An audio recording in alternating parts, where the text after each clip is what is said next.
Hello viewers, এই ভিডিওতে আমরা ফর্মুলা এবং ফাংশনের ভিতরের বেসিক পার্থক্যগুলো বোঝার চেষ্টা করব। তো চলুন ঠিক শুরু করা যাক।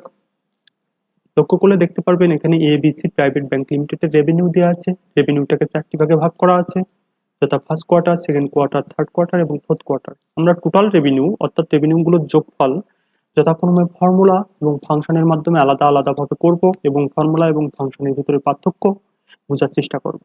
তো ভিডিওর শুরুতে আমি বলে রাখি যে ফর্মুলা সাধারণত যোগ, বিয়োগ, গুণ, ভাগের মতন ছোট ছোট কাজগুলো করার জন্য ফর্মুলা ইউজ করা হয়। আর কাজের ধরন যদি এরকম ডিফিকাল্ট এবং বড় হয়ে থাকে সেক্ষেত্রে আমরা ফাংশন ইউজ করে থাকি।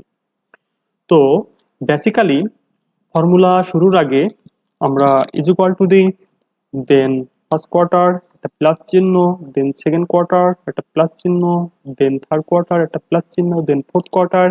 হয়ে গেল আমাদের একটি ফর্মুলা। দেন সিম্পলি ইন্টার দিলে আমাদের যোগফল চলে আসলো।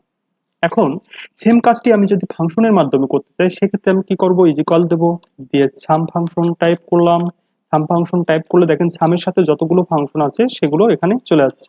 তো আমি সিম্পলি সাম নিতে চাচ্ছি, এক্ষেত্রে আমি ট্যাব দিয়ে সাম ফাংশন সিলেক্ট করলাম।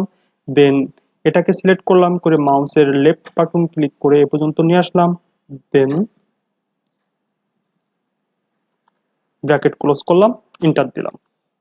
এখন একটু লক্ষ্য করলে দেখতে পারবেন যে ফাংশনের এখানে যে B7 থেকে সেমিকোলন B10, এর অর্থ হচ্ছে যে B7 থেকে B10 পর্যন্ত সকল কলামকে, সকল সেলকে হচ্ছে আপনার ফাংশন যোগ করে নিয়ে আসলো।